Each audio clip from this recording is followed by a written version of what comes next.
folks, welcome back to another video. Today we're looking at question 1669, merge in between linked lists. The way we'll be solving this problem is by using two pointers. One pointer will be pointing at 13 and the other pointer will be pointing at 5 or maybe even like one before that, and we just link these two lists. It's pretty simple, so let's get started. Since we need two pointers, let's initialize them. Let's say p1 to be equal to null. List node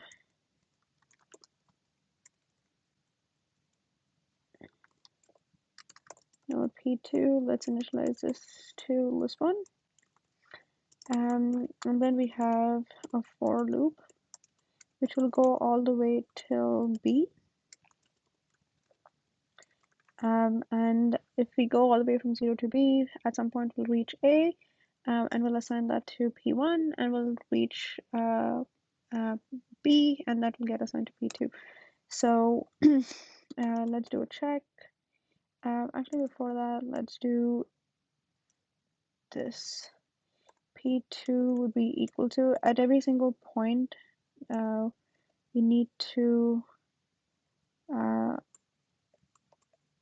set that to p2 equals p2.next. But there's one condition that we need to check. If I is equal to a minus 1,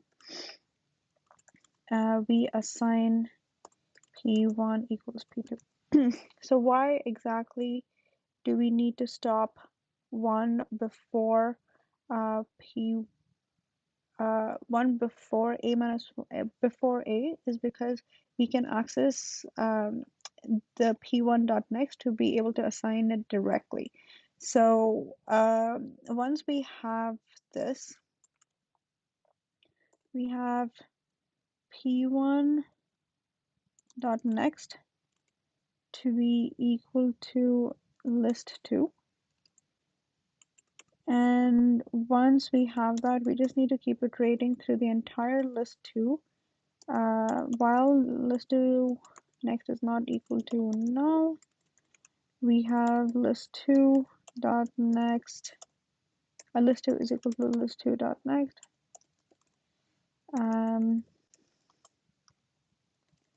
Right.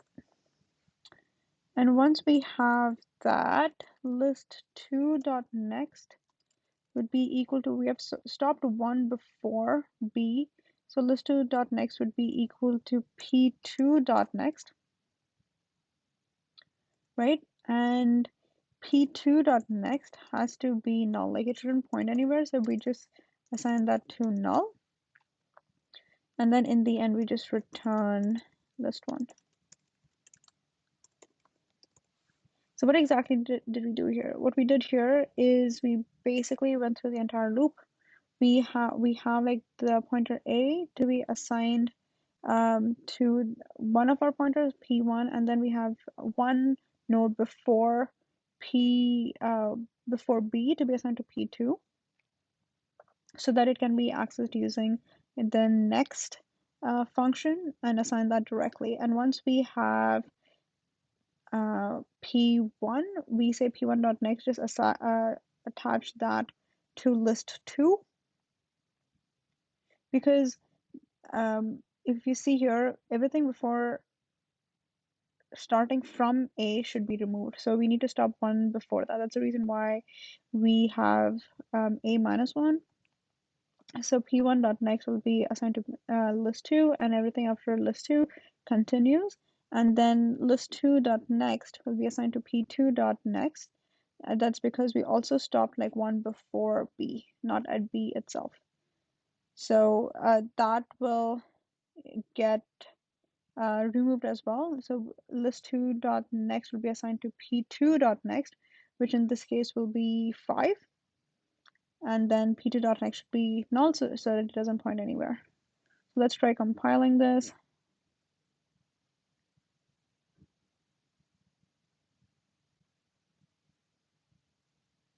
The first few test cases are okay. Everything else is okay as well. Awesome. If you have any questions, please let me know in the comments below. Don't forget to subscribe to the channel and like the video. I would really appreciate that. Thanks so much, and I'll see you folks in the next video. Peace.